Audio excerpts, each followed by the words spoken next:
Hi, I want to yap about books now. As you can see, I tore apart this whole shelf. I don't know what that was. Heard a weird beep, sorry. Try to put these in categories somewhat, but just know I'm going to be yapping about books for like a hot minute, so I want to start with like kind of childhood books in a way. This one definitely got when I was a kid. My dad found it for me at a thrift store when I was turning 13, and that's what the title is, 13. It has a bunch of random just horror short stories. Also, all of these are pretty much horror. Should have said that in the beginning, but yeah, I pretty much just almost exclusively read horror. And I want to get more into like Booktube. Was thinking about making like Booktube-ish like videos before, but it's just kind of like most people that I've seen who do talk mostly about horror kind of keep talking about like the exploitation kind of like horror, and that's not really my vibe with horror. There's lots of different kinds of vibes with horror. I don't think like people really understand that. I think they're just like, oh, it's just this one thing and it's bad or something. I don't know. Let me get back on track. 13. So this has R.L. Stine, the one I recognize, bunch of random stories, trying to figure out which one I remember the most. I remember the doll because it's like one of those stories about a doll that like keeps coming back even if it's thrown away. I think I should reread this because a lot of these I don't remember. But I thought that was pretty cool that I still had that. I did read Goosebumps. Almost exclusively though, the choose your own adventure ones. This one. So I got these at the same time. Never had this one. This is newish. But never had this one. Welcome to the Wicked Wax Museum. So it's about a wax museum. I remember this one, The Curse of the Creeping Coffin. Because I remember, I think there's a puzzle in it with the tombstones like changing, because it's like you're at your grandma's house, there's a graveyard in the back, of course there is, and they're like changing positions. I can't find it, but there was like, I thought there was like a puzzle that I was stuck on forever. Another one from, well, this book isn't from my childhood, but these stories are. I had a friend who would always check them out, and this is the, what's the 3 books illustrated by Stephen Gamble. I know they redid these with like less scary like pictures, but you can't read these without like seeing the original. The original art is so cool.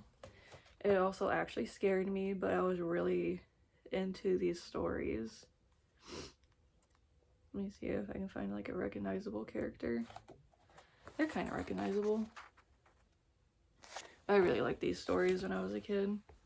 This one is actually from my childhood, like, well, middle school childhood. It's called Bliss, from Lauren. I think Miracle is how you say her last name. But it's about like, so it takes place in the 60s.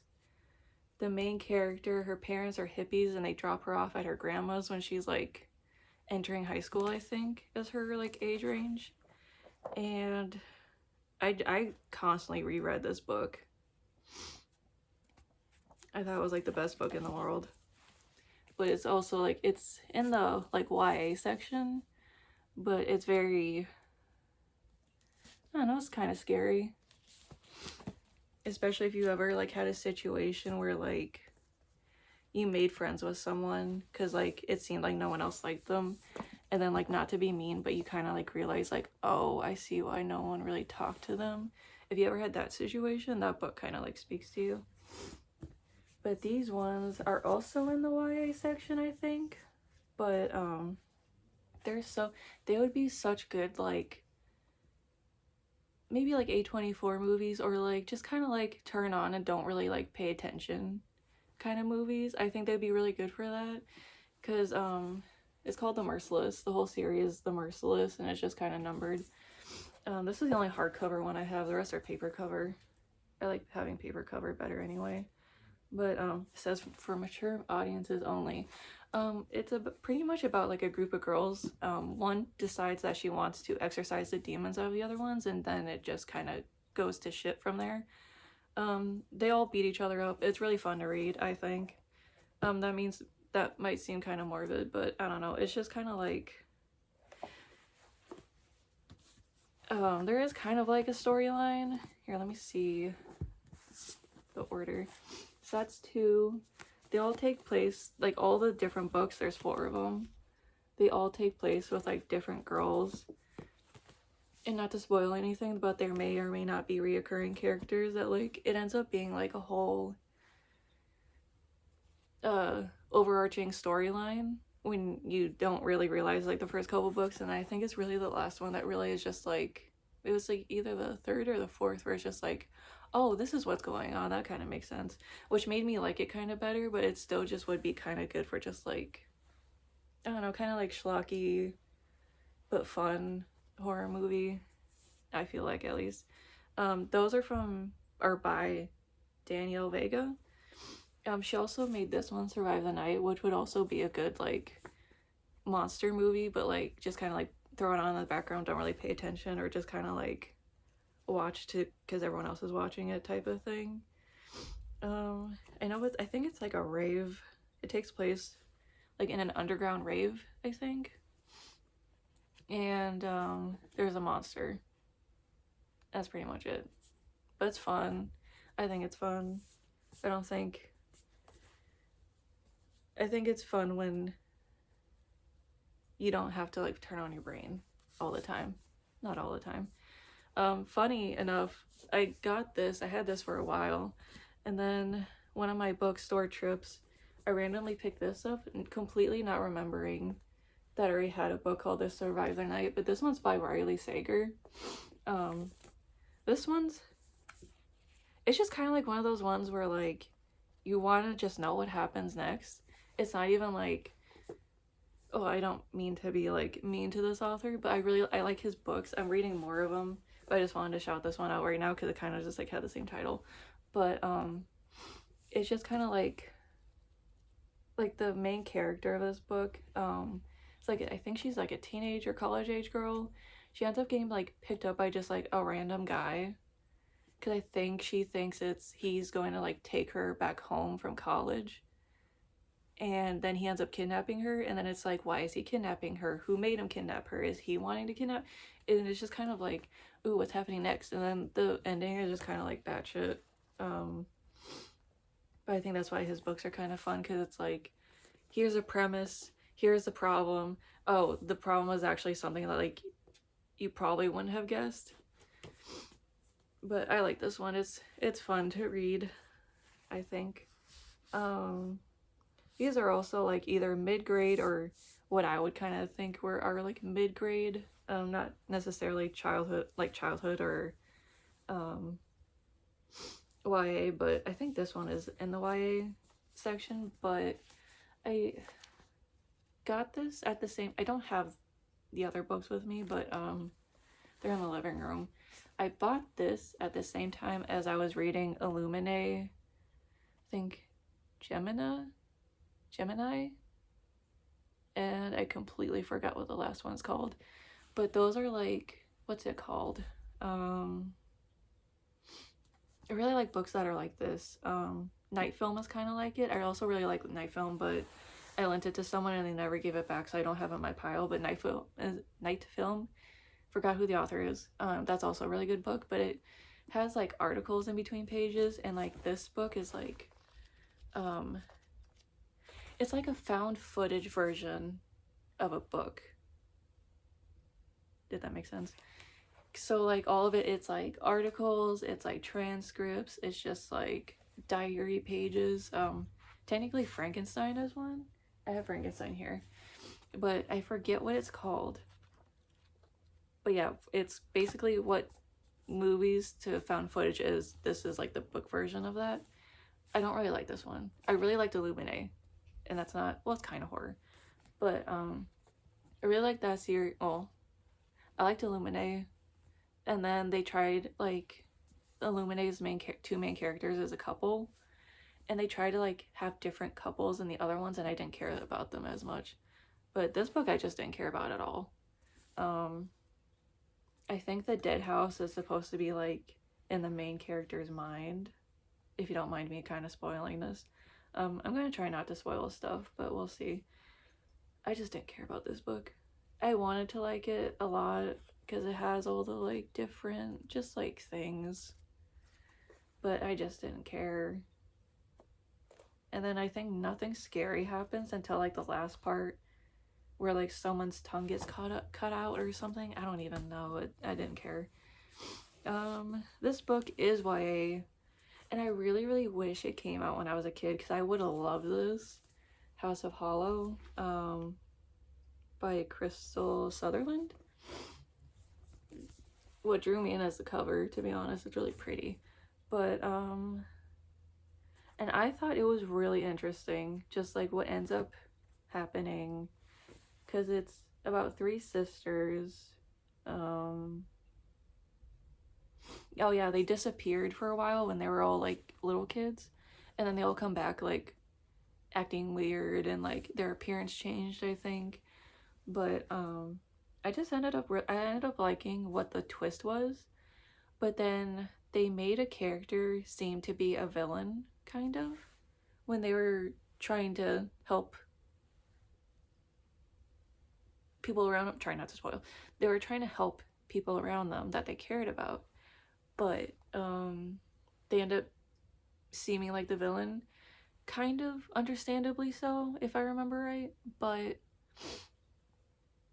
I don't know. I didn't like them trying to make that person out to be a villain.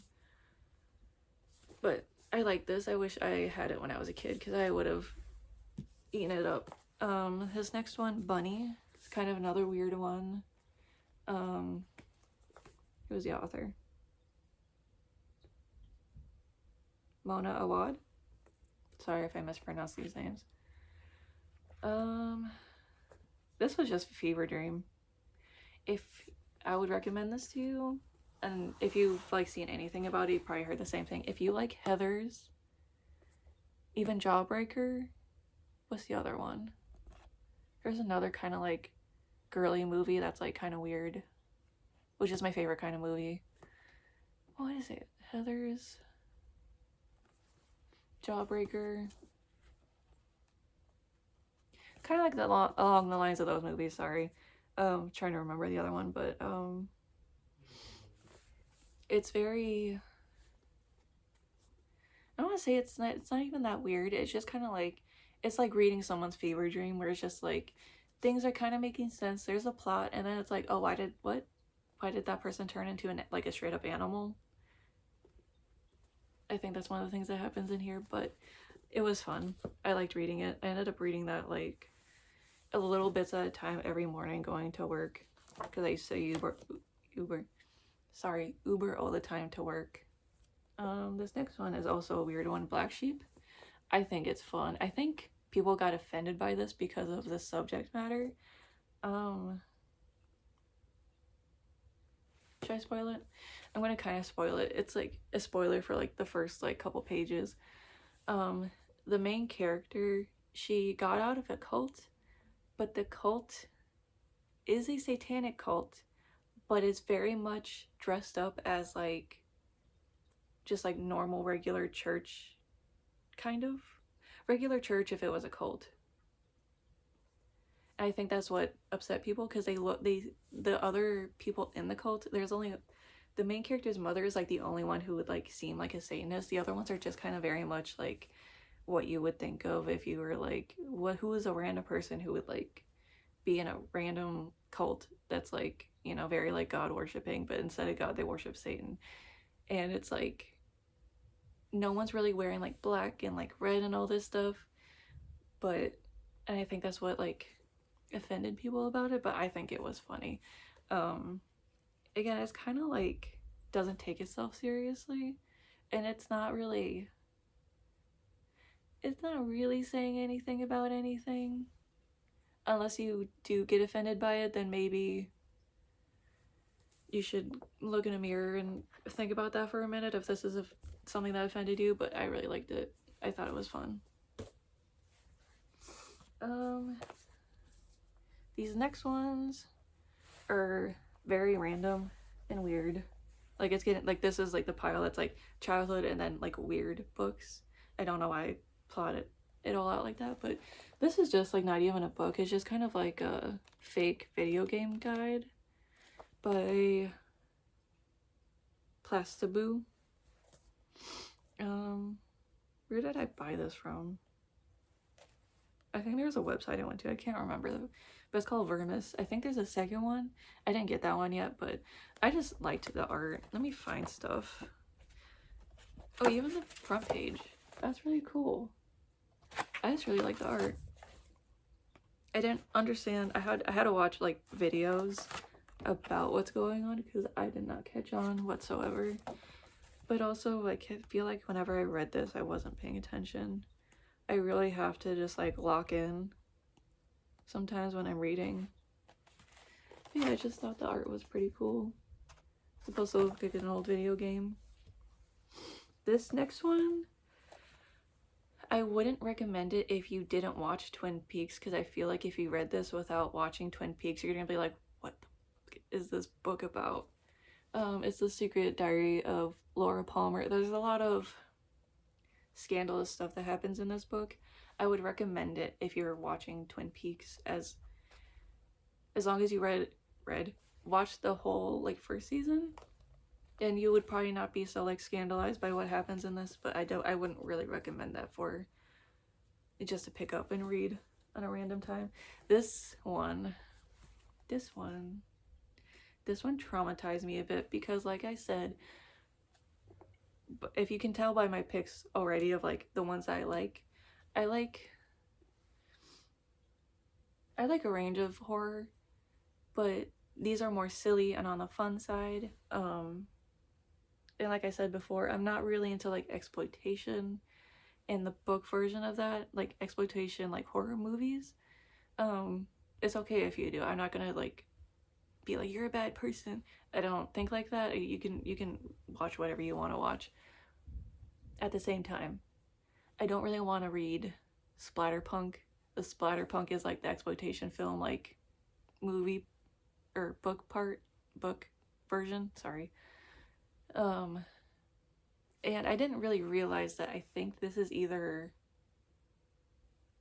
written by a splatterpunk author who's trying to just kind of write a book, or it's kind of like softcore splatterpunk, because it wasn't really like anything too crazy as far as like what I've heard from other splatterpunk, because like I've thought about reading splatterpunk before because it seemed kind of like interesting, but then I would like watch people's videos and TikToks and stuff, and then it would kind of ruin my day. So I decided that that probably wasn't my thing, and I should probably avoid those types of books if just hearing about the plot just kind of ruins my day.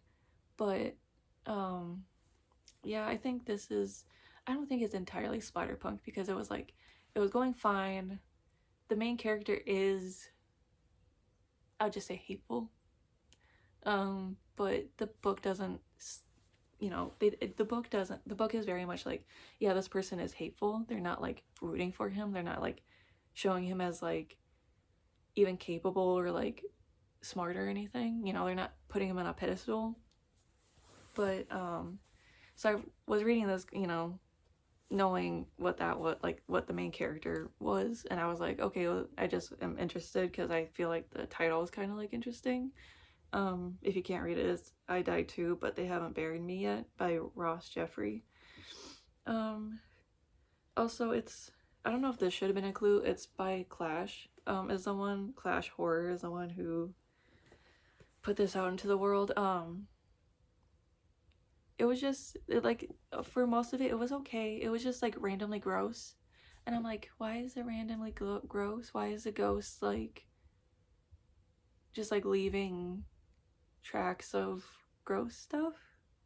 Which is just like, doesn't sound like a crazy thing, but just the detail this author went into describing all of the, like, there is a scene where the main character's friend, who is like the only good person in this book, he went to like fix a toilet that was like overrunning, and just the detail of like the stuff in the toilet and like just, and then that character ends up like getting beat in that stall, and just that whole scene is just like, okay, I think that's when I start, and it's like far in the book, and that's when I was like, I think this might be like either a splatterpunk author trying to just kind of like, just like not trying to write splatterpunk, but just like writing, and it's still just kind of like the habits are just like in there, or this is like very soft core splatterpunk, because it's like kind of flew under the radar for me, unless I'm just like completely not observant, which is probably the case. But the ending did make me cry, so it did pull emotion out of me. I don't know if I would recommend this because of the splatterpunk factor, and also it does deal with, I try not to spoil it just in case you do want to read it, but the subject matter is sensitive for a certain community, part of the LGBT community. So I don't know if I would, because it's part of that community that like I'm not like dealing personally part of that part of that community, so I don't feel like I could be like, this is sensitive to the subject, this is like a good represent. I don't think it's, I don't know, I don't like I said, I can't. Just know that if you do decide to read it, the splatterpunk, and I don't know if it does deal with topics including the LGBT plus community, don't know if it does it in a great way. There wasn't anything that like I don't know, I was gonna say there wasn't anything that I could see, but like I don't know, but it wasn't, I don't know, it wasn't the worst. It was just like a little bit much for me in some parts, and like I said, the ending is a lot. There's a lot going on. It's a lot, just like, yeah, it's a lot. I don't even really want to get into it, even if I was just like, fuck it, I'll spoil it, but whatever. Let's cleanse our palates a little bit from that and talk about more, I guess, classics. That's what I was gonna say. Traditional? No, I don't really like traditional stuff in this household. But Dracula, I got this fancy version of it. Took me ages to get through, if I'm gonna be honest. I do want to read more vampire books, because partly because of this, partly because of another book I'm going to show you. I really liked the first part of this. It's written in like letters from one character to another, and diary entries. The first bit was like Jonathan and Dracula's castle. That was really cool. And like what's going on with Lucy, and that's interesting. But then it gets to a part where, spoilers for like a 100-some-year-old book, but when Lucy dies, I think that's when it starts kind of not being so interesting for me, because the entire rest of the book is all of the men that are like the main characters in this book. There's kind of a group, main characters, and then plus one who ends up dying at the end, and it's just kind of like, yeah, he wasn't really a main character, he was just kind of there.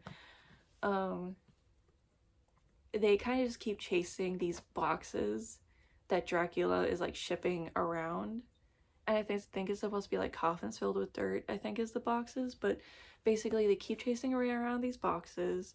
At the same time, Jonathan's wife, Mina, wanting to call her Mia, Mina is like typewriting a bunch, like she's writing down all these, like, this is supposed to be like, the reason you're able to read this is because Mina is like typewriting everything and like taking all the letters and all the diary entries and like typewriting it up. And it got really annoying because they keep praising Mina and saying how cool is Mina because she's a woman and she typewrites. And I was just like, I'm kind of over it. if that's like, if you're going to keep talking about how cool she is and that's the only thing, because, and it was also, there was like another line where it's just like Mina has like, oh, the heart of a woman but the mind of a man or something like that, and I'm like, all right, I'm over it, I don't care anymore. But and I think it's just a nice thing to read at least once, because it is a classic, so it is going to have like stuff like that in it. But I think the first part, at least the first half of it at least, is like worth reading, especially if you like vampire and vampire stuff. This next one is A Clockwork Orange. I read it mostly because I really, really liked Graveyard Girl on YouTube, like a long time ago when I was in, I think it was like high school, me getting out of high school years. But I read this because there is sensitive subject matter that I don't know if I would be okay with watching in a movie, because I know she really liked the movie, but I was like, if it just kind of like glosses over a certain subject matter, then I could probably just read the book and be fine with that. And I saw a TikTok that Brittany Broski like did a book haul, and this was part of it. And I try to comment because I want to like let people know, if you try to read this book, you need to look up like kind of like a key for the slang, because it's all in like this British old-timey slang. And I remember reading or learning about it in school. I think there was like a unit where they were like, and the main reason I remember is because it's in 101 Dalmatians. Like the two, like Cruella de Vil's, what did I just say? Cruella de Vil's two henchmen, they are like looking at the two main characters and they say like something along the lines of like, isn't that a nice like turtle dove? And that's slang at the time for love, because they would like, instead of making it shorter, they would make it longer, so like love would turn into turtle dove, because the two sounds from love are in those. And this has a lot of that slang. Like, it is almost unreadable if you don't have a key. I had to like look it up online, kind of make a like, here's the slang word, here is the word it's supposed to mean, and I had to have that with me every time I read this book. So if you want to read that, it is good from what I remember. It's been a while since I read it, but in this one, Amityville Horror is a classic in a different way. I would just say, since I was a kid, I was always interested in like paranormal stuff. That's probably like the kind of horror that I like, is more like good for horror and paranormal, and monsters. But this one, so all throughout this video, you're gonna see most of my books are in pretty good condition. I don't really like want to have them in bad condition. This one I kind of disrespected right out the gate, because I like cracked the spine and like I read it like this. I went like this with this, and I don't normally do that, but because I don't know if it's like a widely known thing, but this whole story is a case that the Warrens did. I can't remember both. I know it's like, oh, Ed and Lorraine Warren. I know they got popular because of like the movies, but in real life they were kind of just grifters. And it could be argued that most people who are like kind of like faces of like paranormal research, especially to like the just the general public, if you like I don't want to piss people off. I was gonna say a name, but I'm like, I don't really want. Ed and Lorraine are dead, and there's also allegations, I guess, against Ed. But yeah, it's always been kind of known, if you're like lightly into paranormal stuff, then you're like, you know of them. But if you're like kind of deeper in the shit, like I was when I was a kid, you kind of know that they were just kind of like, there's a lot of evidence of them lying. And like in this book, there's a priest, and he did eventually say that like, yeah, this is all made up. So it is an interesting story to read as fiction. I wouldn't read this as true. I think even one of the kids who is in this book, I think he eventually said it was all faked, but I don't know. Like I said, I would just, anything that deals with Ed and Lorraine, anything that Ed and Lorraine put attention on, I would just take it with a giant grain of salt. But it's still interesting to read. And if you still want to watch the movies, that's fine too. These two that I have here,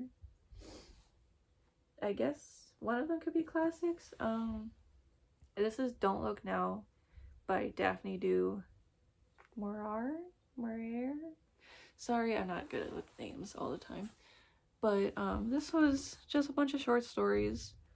The first one, I think, is the one I really remember.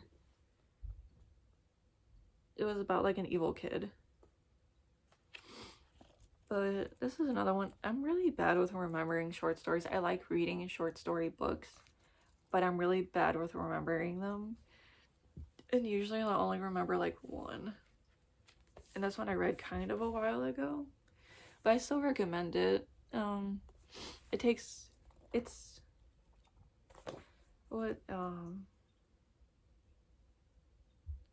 think this was like published in like a newspaper or something.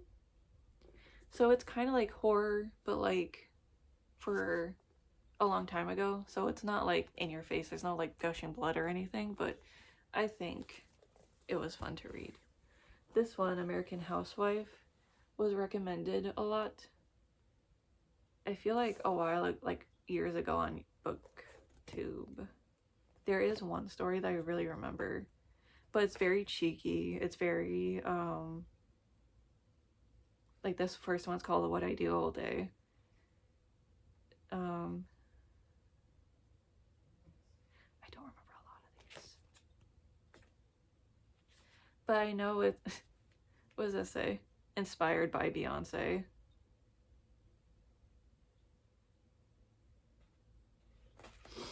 Yeah, it's very much like I'm a cute little housewife, but then I'm also hiding like a dead body in my closet type of vibe to it, I think. But I would recommend that one. That one's good. Now, speaking of classics, I'm gonna go into all my Stephen King books. But I kind of have a love-hate relationship with Stephen King. This is part of my loves. I love Carrie. I love everything. I love a lot of the movies. Even, like I said, it doesn't even have to particularly be good. I just like the vibe. I liked the book. This is like his most like concise, like I'm telling you a story. This is like the most like beginning and end. My boyfriend just walked by. Yeah, Carrie is definitely my favorite Stephen King book. Then I have a bunch of,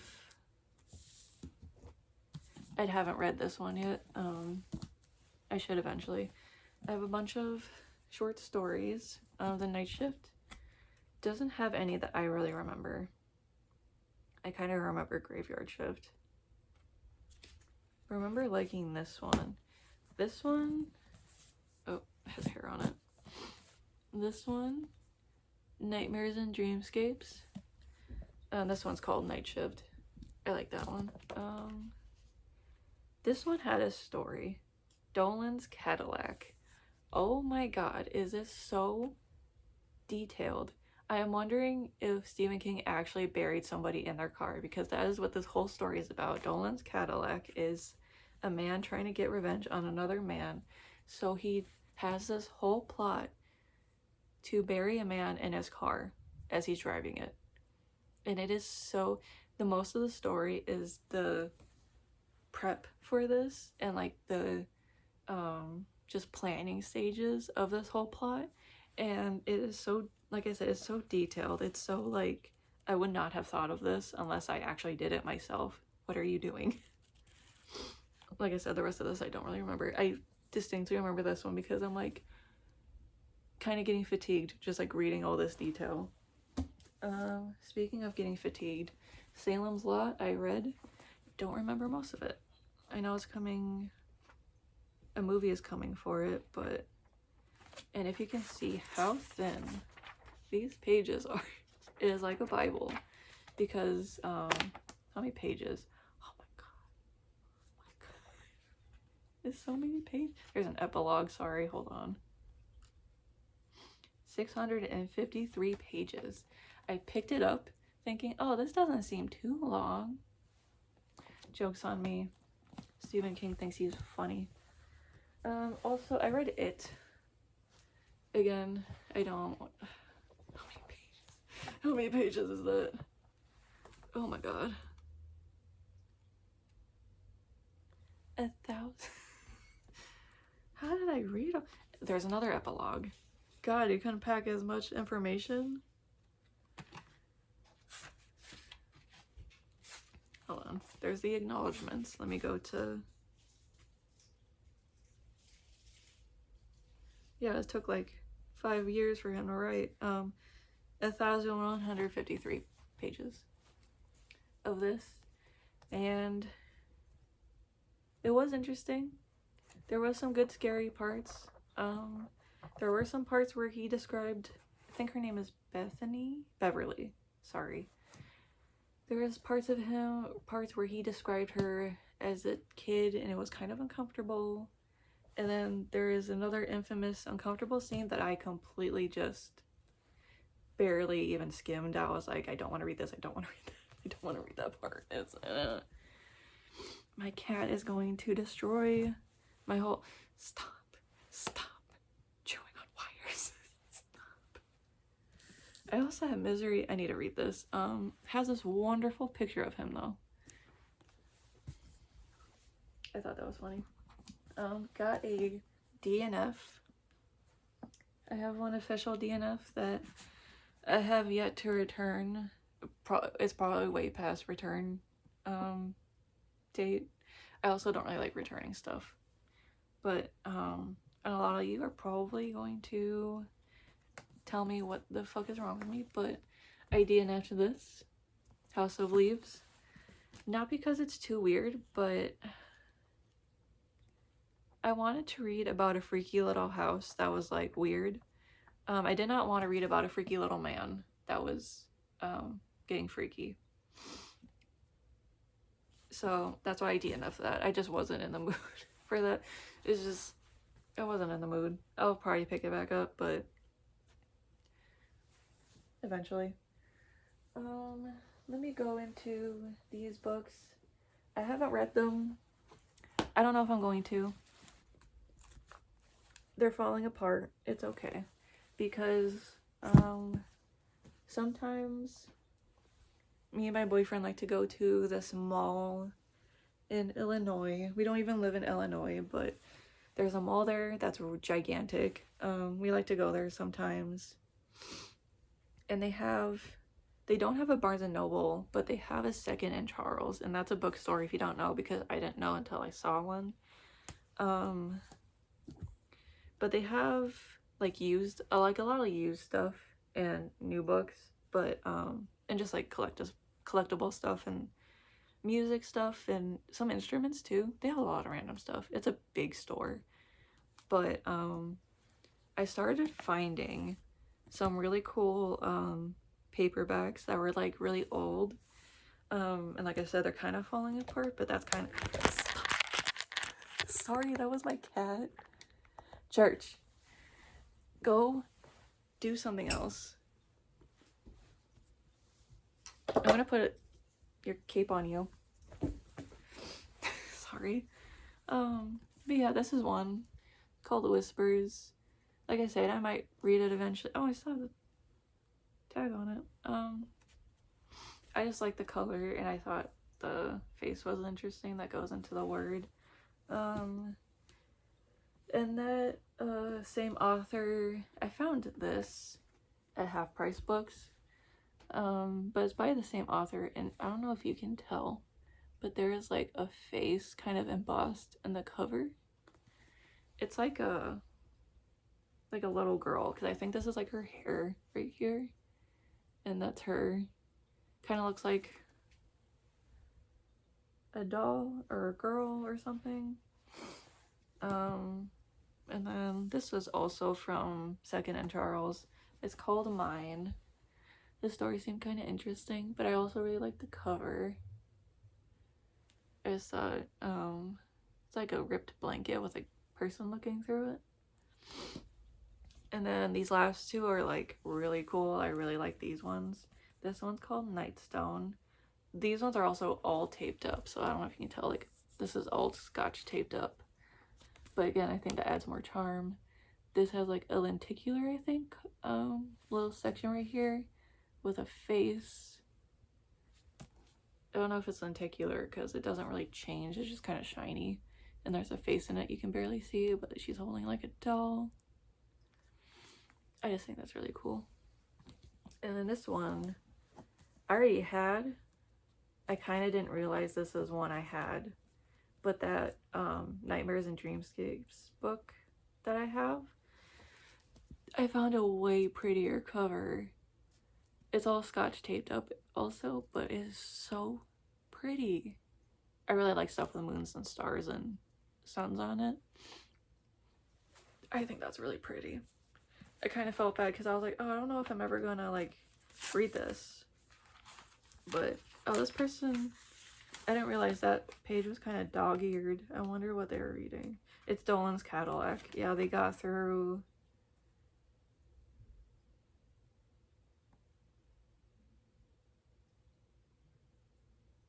Yeah. Yeah, this is when he's still cutting a hole in the asphalt. That was funny. Those are those. Let's go to, I guess these would be my like not Western books.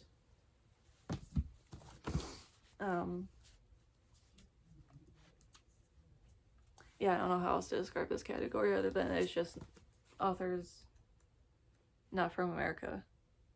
Which I don't know if the rest of these, I know there's a series I have in here that's also not, but I put it in my pile of series, so I'll talk about it later. I have Cursed Bunny. The only one I really remember is the first one because it's a creature that's in a toilet. It's called The Head. That one was interesting, kind of funny.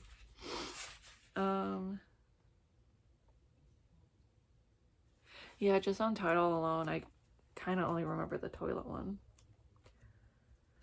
Because I guess I'm a 5-year-old. This next one, Monstrilio, I really liked it. I heard a lot of people like on Booktube and Booktube talk about it. So that's mainly why I picked it up. I also really like the cover. I think it's interesting. I like all the colors with the shapes and then the random little gremlin at the bottom. It's really interesting. I think it's also really interesting to have like kind of toxic characters like there are in this book, and it kind of all works out in the end. I think it's kind of funny, but it's also more realistic because it's just like there's one character was just like, I feel like in another book she would be like cut out of like especially the kid's life or something, or like the husband's, but it's just like no, they all like still care about her, and like that's kind of, yeah, that's kind of more realistic. Like you're a really toxic family member, but they haven't really done anything to make you really cut them out. Anyway, that was a weird tangent. I like it. I recommend it. Like probably recommend this more than like I would recommend the ones I've shown so far because I really like it. A lot of bisexual representation in that book, and I appreciate that. This next one, I did have a manga phase for like a hot minute after I got out of high school. The only thing that like, well, no, I like a lot of the manga I had. I did give away a lot because it came to a point where like I would pick up a series, realize a couple books in I didn't really care about it, and then I would just kind of give it away to somebody. But there's a couple of series where like I could probably do like a whole other video about like all the manga I still have, because it's not in this room, it's in the living room, though, with a shelf that has all that stuff on it. I keep the my Junji Ito stuff in here though, because he's like probably my favorite manga artist, writer. Is there something on the cover? Oh, it's like embossed. I don't even know. I don't think I realized that before. I don't even know how to show it. There's like an overlay that you can't really see unless you're looking in the sunlight. I thought I had like spilled something on it, but yeah. But yeah, these are short stories. Again, you know, with my short story books. Let's see if I can find a cool page that's like...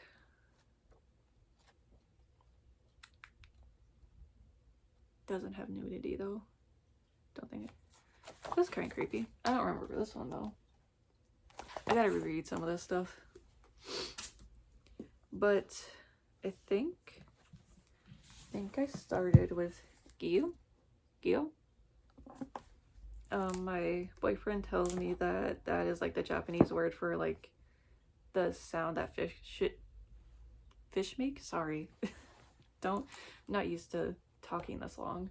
I thought it was really fun. It's again, it's just kind of like monster movie. Oh, wanted to show you something, but again, I don't think I'm supposed to show nudity. Where's the shark? I know there's a shark that I want to show. This page is cool, but the art's really always really cool, especially with like the monsters and stuff. Where is the shark? But yeah, it's just about a fish that decide to come on land and ruin people's days, I guess is a way to put it. Where is the shark? Oh, here he is. He's fun. He has legs, crawling around. Then the next one I read from him was Uzumaki.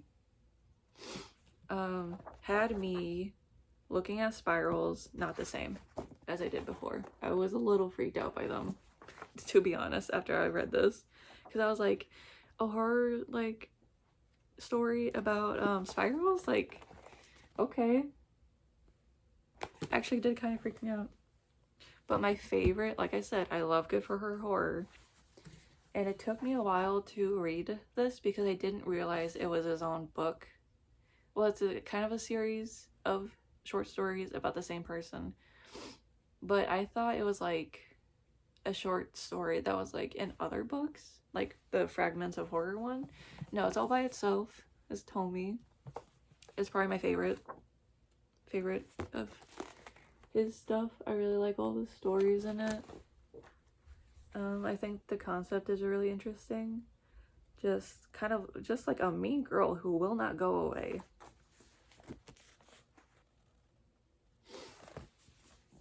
And there's also like, I think it's also like saying something about like beauty standards and stuff like that, but I am very much not the most analytical person, so there's other people on YouTube and TikTok for that, but I recommend Tomi. Recommend that one. Oh, I liked that one. Now here are, I would say, more like, not necessarily like adult and like themes. Some of them, yeah. But this is definitely like out of like mid-grade. These aren't really like classics yet. Maybe some of them will be. Well, I think one definitely should be. But yeah, I'll just start talking about these. These are just one-offs. Then I'm going to go into series, and then I'm going to go into authors. That is how I organize this stuff from here on out. So episode 13, I kept seeing recommendations for. It's giving Grave Encounters, I think is the movie. So if you liked that movie a lot, I think you would like this. I don't know if I liked it all that much, personally. It wasn't bad. I didn't have anything against it. I don't know. There's a lot of these are like horror. Oh, yeah, they're horror. A lot of them are haunted house like themes, but there hasn't really. There's been some that are like interesting, but there hasn't been a haunted house book. Like there's a particular story that I'm trying to find that I am kind of thinking of, but I haven't found it. I don't know if any of that made sense. But yeah, none of these are really hitting the haunted house story that I have in mind, I guess. But this one is okay. I liked it, kind of. I also just don't want to be mean to authors, especially if they're like, you know, still around and watching stuff about their books. This one is just like home. I like the cover. I really like pink and red together. I think that's always a really nice. I also like the drippiness. I think I saw videos of them, like how they made this. I think they had like a little house sculpture thing. This story, this is a good example of not a problem, but I keep kind of like feeling pretty lukewarm about a lot of these books, because it's like the first like couple chapters, I'm just kind of like, it's like setting stuff up and I'm not the most interested, but I don't hate it. I'm not gonna like DNF it. And then the end does kind of usually give a pretty good payoff. This one's payoff was pretty okay. It was pretty good. I thought it was kind of cute in a way. I probably describe things as cute that other people would be like, no, that's not cute.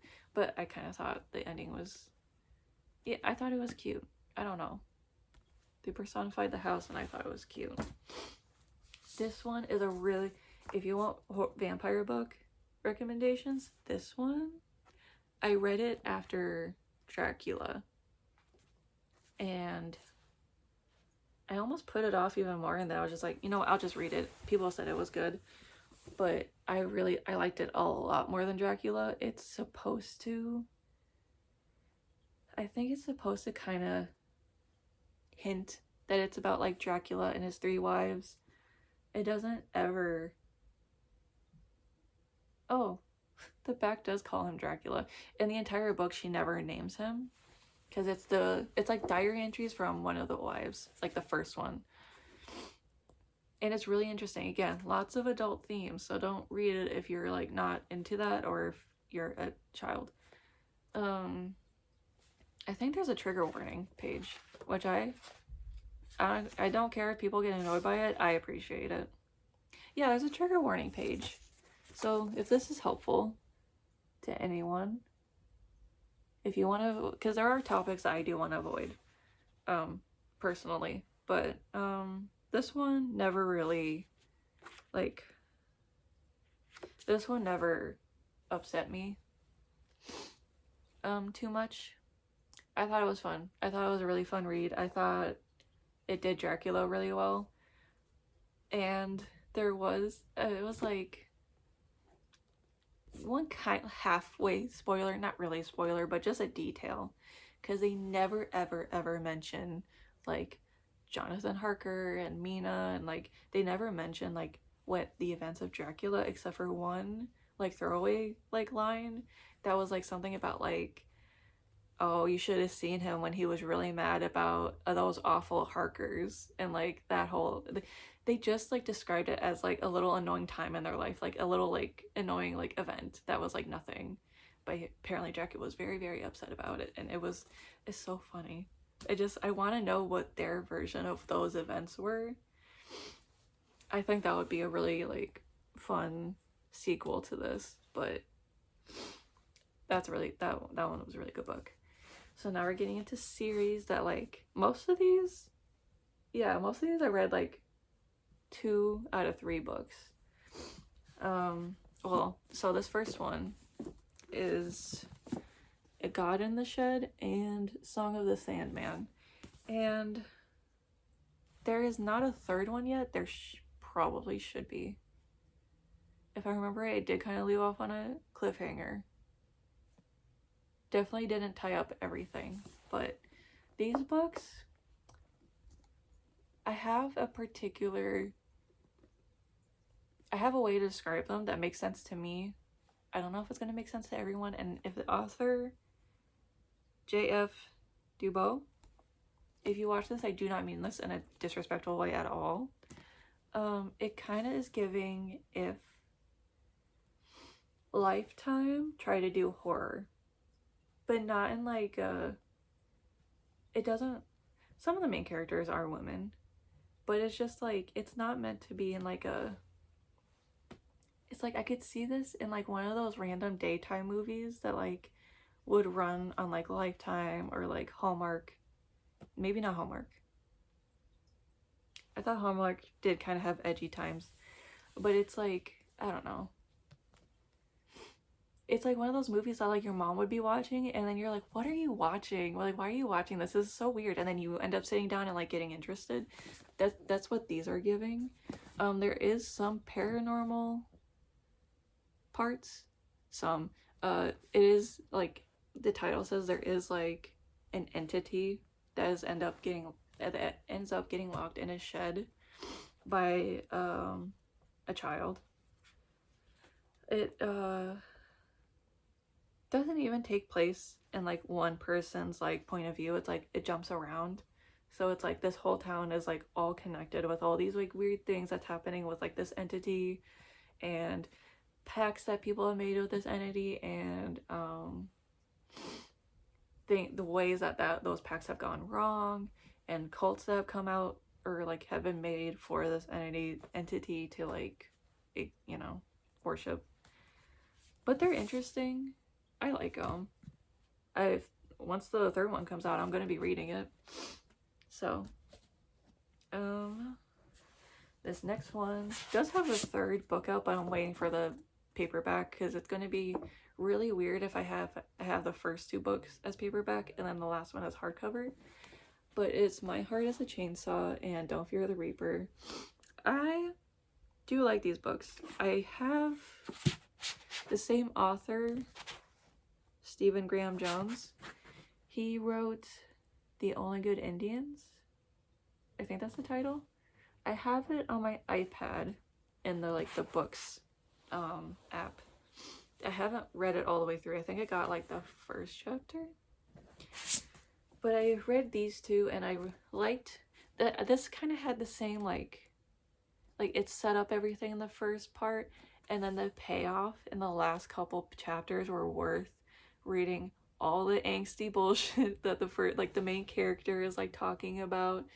There were a couple instances where I kind of didn't understand what was happening because of the wording, if that makes sense. I'm saying that phrase a lot. I'm sorry. I'm saying I'm sorry a lot too. Sorry. Anyway, there was like a part where the main character is like in her house and then she like steps out the back door and then like a cigarette falls, and I can't remember just like how the wording was. It's like, is this because the cigarette like fell and it was from her teacher? It either made her think of her teacher, or the teacher was like hang gliding, because I think that was like a part of his characteristic where like he like hang glides or something. I don't know, but this one, I really like this one. That did happen a lot, like a lot with this one, where it was like the wording was just weird, and it came off as the author writing as he speaks. And I think that's why I was like not understanding, because I was reading it with like the voice in my head, and the voice in my head probably doesn't sound like how the author speaks. So I think that was like a disconnect I had, where I just wasn't understanding some things. But I still like it. I'm still gonna get the third one once it comes out on paperback, because I want them all to be even. This one, it's The Ring and Spiral. Kind of upset only because The Ring came out recently with like a different cover. I think it's like specific to Barnes & Noble, but it looks like a videotape, and then the edges are like sprayed to look like TV static kind of. And I really, really want it, but I can't justify it because I already have this version and I already read it. But I really like these. This one takes place See, my only frame of reference for The Ring is the American movie, because I saw it, and I saw it when I was a kid. Oh, I saw the last half. It's like half the movie when I was a kid at my grandma's. But this one doesn't really take place, obviously it's not Koji Suzuki is the author. They didn't go with this author's events, but it's interesting. There were some things I kind of recognized, not really, from the old movie. I guess the main like antagonist I kind of recognized. I don't think they have the same name. I can't remember their name. But this one I like even almost more because of this one's like, I think he's a reporter as the main character, and then he has a friend who's like kind of weird, kind of a pervert, but it's like, I think that at the end there's like, or it's either in this book that's like, oh, maybe he wasn't a pervert and he was just like playing it up, if I remember right. I don't know, I was kind of confused by that.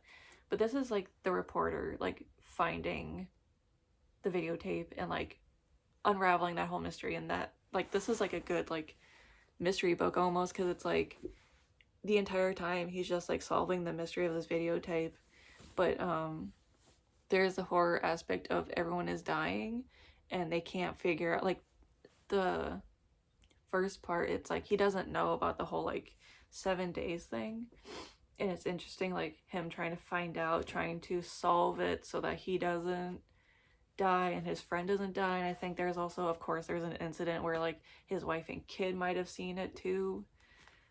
This one was basically someone else took up that investigation, and then there was like, now it's like a disease. I think this one it's like a disease, and then the next one it's like even something different, like it keeps mutating into something different so that it keeps like going. I just think it's really interesting. I recommend these books. Those are really good. And then I'm going to go into authors that I like. This first one, I feel like a lot of people really liked him, and then he kept putting out books with like women as main characters, and I think people started getting the ick from him. It's Grady Hendrix.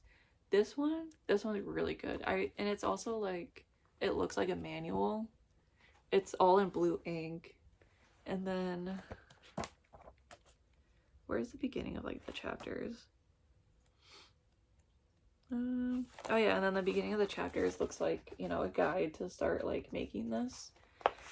But it's basically a haunted IKEA, and I think it's really good. I didn't have any issues with like how any of the characters were presented as far as I could remember.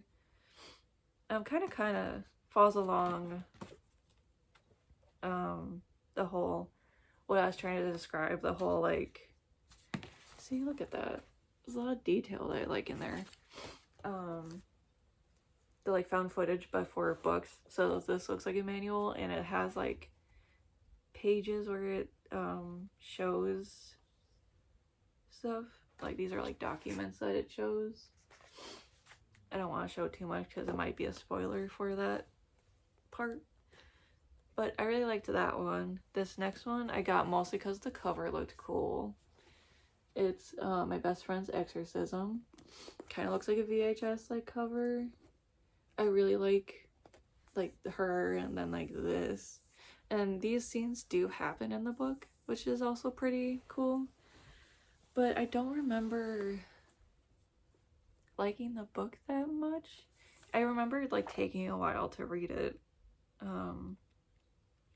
There are some scenes that are really cool. It kind of took a long time to get to the exorcism part. And then I don't know, it did have some like cool concepts, I think, of just like how a possession like presents itself in people. I think was pretty interesting.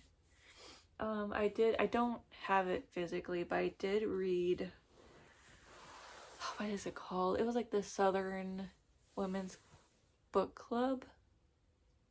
I think that's what it's called. It's like the vampire book.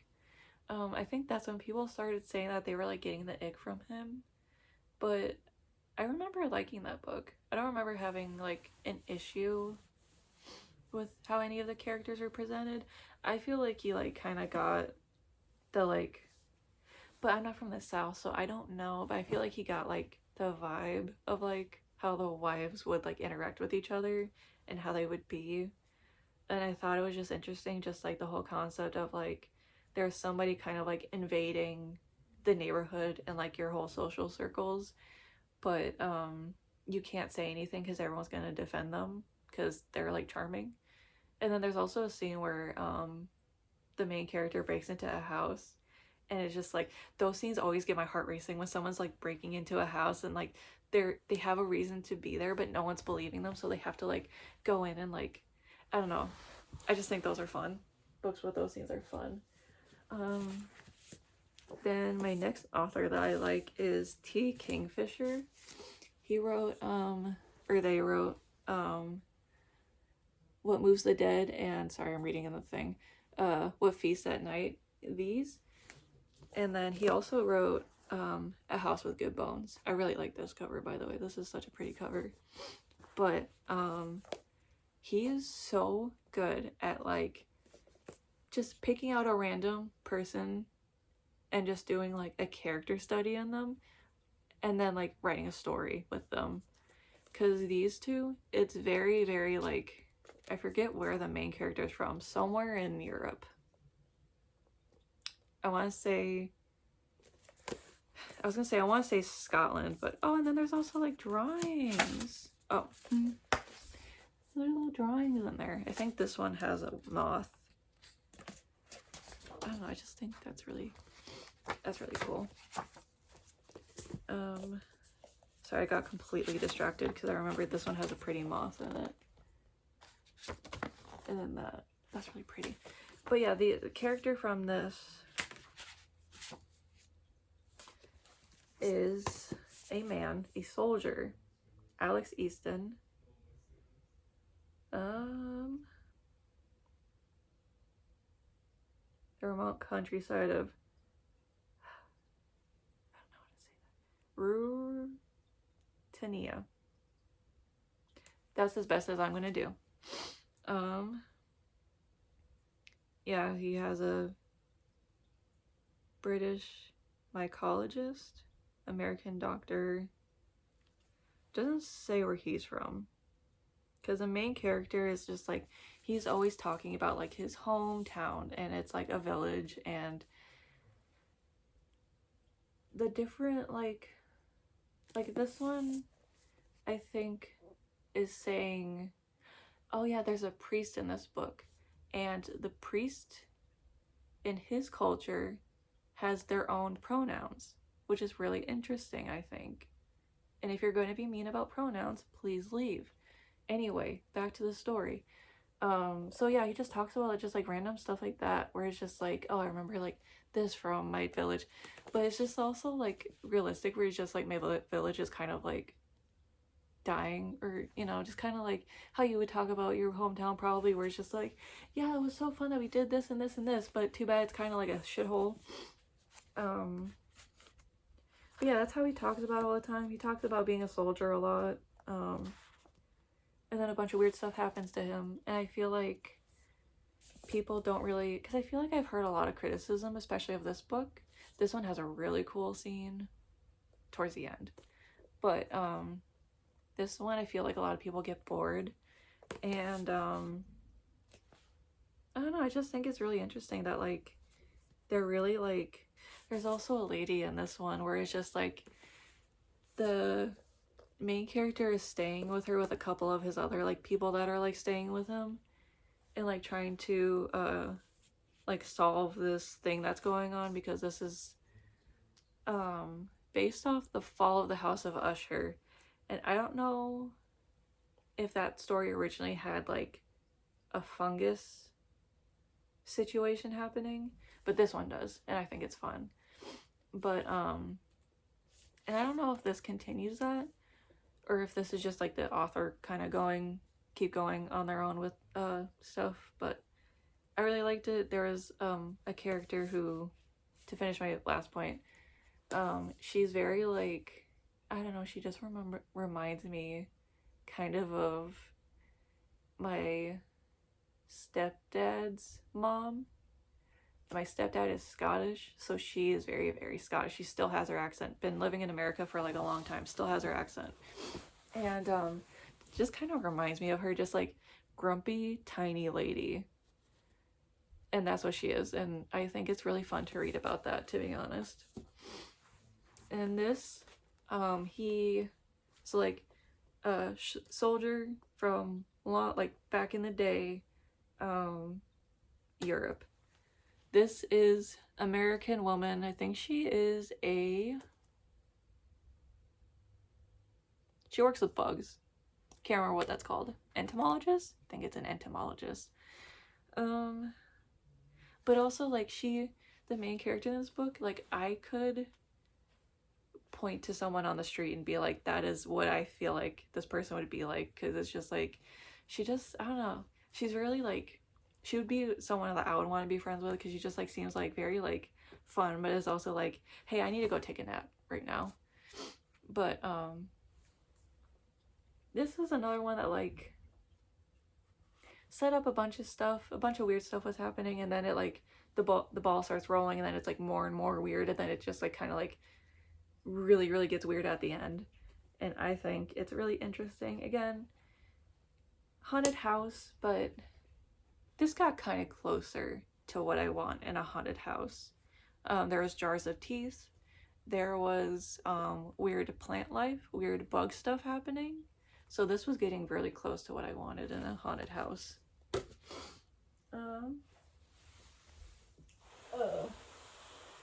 This is more of a one-off.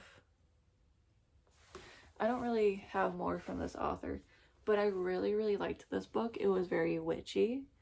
One thing about it, so it takes place in like 1800s, maybe later or earlier. I mean, takes place a really, really, really long time ago, back in like Salem witch trials type of era. So the men in this book tend to be mean to the women, especially the main character, for no reason, and it is kind of upsetting to read, except for like, I mean, the worst thing he does is slap her, I think. It's not even her husband. Her husband seems like a sweetheart, but like, it's like his brother is like the main antagonist.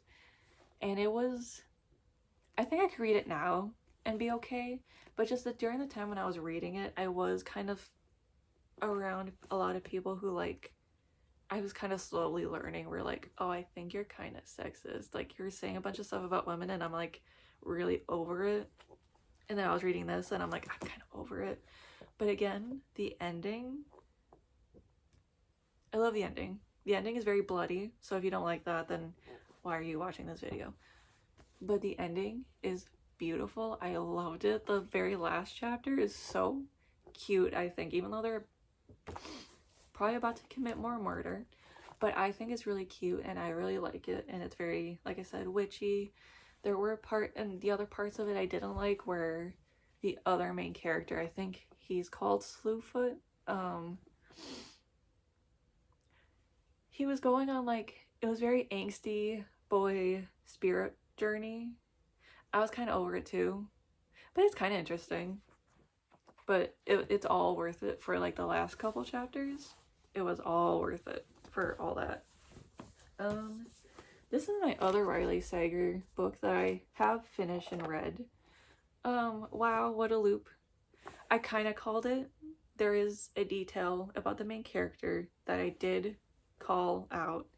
I mainly read this one specifically because my friend is reading a bunch of Riley Sager books.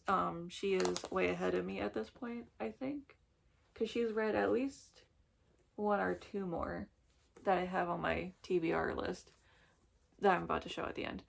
But I read this one, was telling her my thoughts, and she didn't spoil it for me. But I was just like, I knew it. When I got to the part, I was like, I knew it. I knew I was onto something. But yeah, another one of those where like first couple chapters is setting up stuff, and you're mainly just kind of like with the main character and all their like tantrums, and like she's a drinker. It's kind of like in this book she's going through some stuff, so it's like becoming a problem. So if you don't want to read about that, that's what is in this book. It's in a lot of like the first bit, but the last part does get spooky, I'll say. I don't want to entirely ruin it because I think it's fun just like going into it completely blind, because then you start getting into like the weirder and weirder stuff and you're like, what is happening? But this was fun. It was a fun book, and I'm excited to read more Riley Sager. One of my very, very favorite authors right now is I really want to say this correctly, Catriona Ward. Was this the first one I read, or was it this one? I think this might be the first one I read, The Last House on Needless Street. Let me read to you what really hooked me in. Yeah. A young girl who isn't allowed outside, not after last time. A man who drinks alone in the front of his TV, trying to ignore the gaps in his memory. And a house cat who loves napping and reading the Bible. So that is what like caught me, because I was like, huh?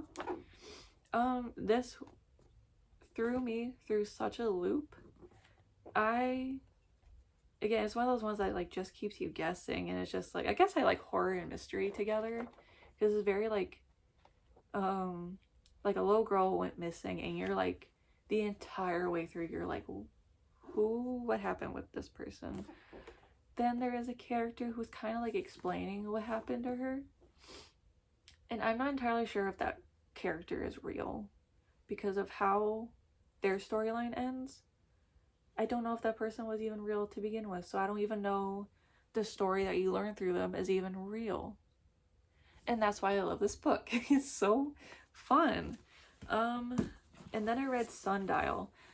I think Sundial might be my favorite from the three that I read. I haven't read Little Eve yet, and I think I eventually want to get it, but I have to get through a lot of other ones first. But I really like this cover. This is a really cool cover. This one is about a weird little family. Though there's two daughters, there's a mom and a dad. The mom is like, something is weird is happening between the mom and the dad. And then something is also happening with the daughter, and it's like her mom is finding bones in her room or something like that. And then she's seeing, I think she calls it Little Puppy, but it's like a ghost dog. Again, I really like this. Threw me through so many loops. I really love this author. I really, really like this author a lot. I think the stories that they come up with, I don't know how, because it's like one of those things where it's just like, it seems so like, you think one thing is happening, and then it just like, nope, this other thing is happening. But yeah, it's just like the main story is like the mom taking away the one daughter who's like potentially killing things, and taking her to her old childhood home that's like in the middle of the desert. No one else is around. There's no neighborhood, and there's a lot of like dogs, or used to be a lot of dogs. And if you read it, you'll figure out why, because that's a really good book. I really like it. Then I read somewhat recently, not that long ago, Looking Glass Sound. Again, what is going on? I don't know. I read it. Who knows what's happening here? It's basically these three kids, meet when one of them is like One of the kids, is in a vacation house. I think the other two live in that town, if I am correct. But they all meet one summer and they all ruined their whole entire lives because they met each other, basically. There's also a serial killer involved. One of them is kind of witchy. One of the kids is kind of witchy. Also kind of like substance abuse, potentially with one of the characters who starts out as you reading them as a kid. So if you don't like that, then you might want to skip out on this one. Otherwise, I think this one is really, really interesting. I can't say a whole lot more other than you really can't trust a single person in this book for like the most part. And then there are these weird in between chapters, hold on, that I kept seeing and I was like, what is this? What does this mean? But it's like this like word game, and it's just like a single page. It's like these words that come down and you find out what it is, and it's like, I really liked it. I really liked that book. This next author, I only have 2 books of his. I think he's coming out with more. I don't know. I follow him on Instagram, so I kept seeing a bunch of stuff about some books. I think one was just a short story that was either just done online. I don't know, I want to read it. But Nat Cassidy, I really, really like these books. This one took me forever to read. But I remember this one a lot because I was reading it. My current job I have now, when I first was working there, I was reading this during my breaks. First off, the cover, I want a poster of that. That is so pretty. The main character is like a 50-year-old woman, and I really, really like that it's not just, because a lot of these main characters are like teenage girls, if it's a girl. But I really appreciate just like older women, like representation, I guess. Is that a good way to put that? I really liked it. Again, there's like a serial killer subplot, kind of. It opens with like the serial killer like being found. But the main character is like taking care of an aunt who's dying. And then she's just kind of trying to figure out her life now in this new town. And it's just really interesting. Again, a cult thing. Another cult in this book. There is one scene in one chapter that kind of made me really uncomfortable in like a not good, like fun horror way. It was like a, why'd you put that in the book? I don't really like it. It's, if you know, you know. I don't want to give too much away, but I'll just say the paddle scene. When she is handed a paddle, I don't like that scene a whole lot. I understand what this scene was for. Like, I understand the purpose of that scene. I just wasn't a huge fan of it. But otherwise, I really, really like this book. That I think that scene just kind of like particular topic I don't want to really read about unless it's like really fast mentioned or just kind of like not glossed over, but just like it doesn't, not in detail. And this is slightly in detail describing a certain act, and I'm just like, yikes. But the rest of it I really, really liked. There's a bunch of like ghost women. I really like them. I like how it ended. I love a good happy ending, but like again, it's like this is more, I guess, good for her horror, especially the ending. I really, really liked it. I really like that book. This one is vampire bugs, I guess. Not to spoil it, but like kind of vampire bugs. That's interesting. Yeah, a couple with a newborn baby. The mom is, because of the birth and like an old injury, she is wheelchair bound. She is also like a voice actress. She like reads books. I don't know if that's a voice actress. But her job is like, because she can't like, you know, her options for jobs are limited with her wheelchair. So she does that, and I think it's really cool. Because there's also like, it also like I never knew about like sound booths that you could just like buy off like Amazon or whatever, that you could just like have at home, and it's just like a tiny little room for you to just like make recordings in. I thought that was interesting. That's something I didn't know that existed. Anyway, this book is good. It's a lot of like, you know, something is happening that's weird, but and you're waiting for the main characters to catch on. It's like, please catch on. I thought it was a really good book. These next ones, before I get to my TBR list, these are kind of books where like they're kind of horror, but they're kind of, one of them not really, but the other two, they're still horror, but they're kind of like, one's horror drama, one's horror sci-fi, and then the other one's just kind of sci-fi. But I read If We Were Villains. Again, Barnes & Noble put out another cover with like sprayed edges that I really, really want, but I can't justify it because I have this one and I already read it. But I liked it. I can't really say much except for oh, there was one scene. So this takes place in like a theater school. I don't really know like colleges like this. I guess it would be like an art school, but like there's like an emphasis on theater. Or I think there is just like, I think it is just like an art school, but all you read about is like the theater section. But the school like puts on these like plays, like, or like puts up like scene, it's not a whole play, it's like a scene where it's like kind of interactive because everyone is like around, and I thought those scenes were super cool, especially the first one where shit starts hitting the fan.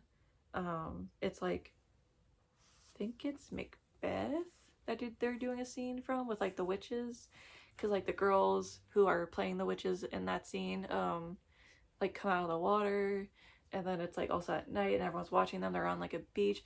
It's like a really cool scene. I really liked it for that scene. And then one of them shows up dead and you have to keep guessing on who did it, and then the ending is kind of heartbreaking. One of them, supposedly, two of them finally realize how much they love each other, and I know this is weird, one of them dead. Anyway, at the end, two of them love each other, and they finally realize how much they love each other, and that they should have been together all along and tried to not screw everyone else in their little group, except for each other. And then one of them is like dead. Potentially? Question mark? I hope not. I really liked it, and I really want the fancy cover, but I can't justify it in the moment unless I give someone that one. Maybe. This series that has just been put out with this kind of cover, I have the other ones, I'll show them. These are the prettiest covers in the world, and you will not tell me otherwise. I think these covers for this are so pretty. I almost read this years and years and years ago when I saw it at Books A Million, because the other paperback covers, there's like a green one with plants on it, there's another one I think with bunnies on it, but I think these are the prettiest covers. I thought those covers are pretty and I almost read it because of that, but these are the prettiest covers in the world. I'm so glad I waited until just like years later to finally read it, and it's because I saw these ones. But I read it, I absolutely loved it. Of course I only really remember this book from like the movie that was put out about this. I didn't watch the movie, but I feel like a lot of people said that they didn't like it, and I really wonder now how, I kind of want to go watch it to see if they did it any justice, but I'm also worried about getting mad. But anyway, this one is really, really good. I'm really excited to read the other ones. This one is like truly a wild card. It's called The Girl Who Can Move Shit With Her Mind. There was one time, because I yapped to my boyfriend about all of these books in detail, there was one time we stood around for like an hour of me just explaining just like the bare bones like events of this book, and it is a long book, but so much happens, and I really need to finish my TBR so I can go get the other ones, because this is really interesting. My main issue is I get kind of, I'm like this with some people in real life, and it does get me in trouble, but like I'll be on like the main character's side to the point where like I get so super angry because of someone mistreating them or like talking to them mean in this book. I'm kind of insane, I guess, but that kept happening with this book, because like people would just like randomly be mean to the main character, and I'm like, why are you being mean to her? But I really like that book. A lot happened, and I really wonder what's gonna happen next. So the rest of this is my to be read pile. There has been a couple times where like I went treated myself at Barnes and Noble without finishing my pile, so now I'm trying to finish it. Currently it's over there, I didn't put it over here. I'm reading Books of Blood by Clive Barker. Again, my short story books. It's a collection of short stories. It's a collection of 3 books with short stories all in them. But I got through the first 2 and I thought they were pretty interesting. I thought the second one's called The Yattering and Jack, I think, and that one is really funny. I thought it was really funny. But anyway, back to my TBR. That's my current read. This is what I want to read next, my Riley Sager books. Now, I usually get paperback, but this one I did get it in hardcover just because I thought, I don't know, I just thought it looked nice in hardback. But my friend really likes this one. She really, really recommends this one. I don't know if she read this one yet, but I'm excited for those. And then I have the rest of, well, I have 2 of the other Annihilation books. Apparently, there's another one. This is Acceptance Authority. What's the 4th one? There's a 4th one with an alligator on the front. It's still in hardcover though, so I'm gonna wait for it to come to paperback and match the rest of the ones I have. This is from the author of If We Were Villains. Very, very short book, very tiny. Graveyard Shift. Might be more mushroom stuff. Also has a little rat on the cover. I think that's super cute. I used to have a couple pet rats. I'm excited for that one. That's gonna take me like a day to read. I have Pet Cemetery. I wasn't really planning on reading more Stephen King like anytime soon, other than finishing the ones I haven't read yet. But I've seen Pet Cemetery, the old movie. I can't remember when it came out. Sometime in the 90s, 2000s. I don't remember. But saw that movie. Remembered that the cat in it was named Church, and I named my cat Church after the cat, so I was like, might as well read it. And I also like the cover. Got Frankenstein. I didn't read it for the longest time. First off, my schools never had Dracula or Frankenstein as like required reading, and I think that's stupid. I don't know why my schools never. I read like, I didn't even read The Great Gatsby. I read like Fahrenheit 451, which is a good one. I read Brave New World, which is very topical, I think. What else did I read? Catcher in the Rye. Could have done without that one. But yeah, Frankenstein, everyone says it's boring. Everyone says it's like too much detail, but I read Stephen King, so like how much more detail can we get from that? Got the fancy cover. I wanted Dracula in this cover. I kind of wish I got Frankenstein in the cover in that series, and I wish I got Dracula in this series.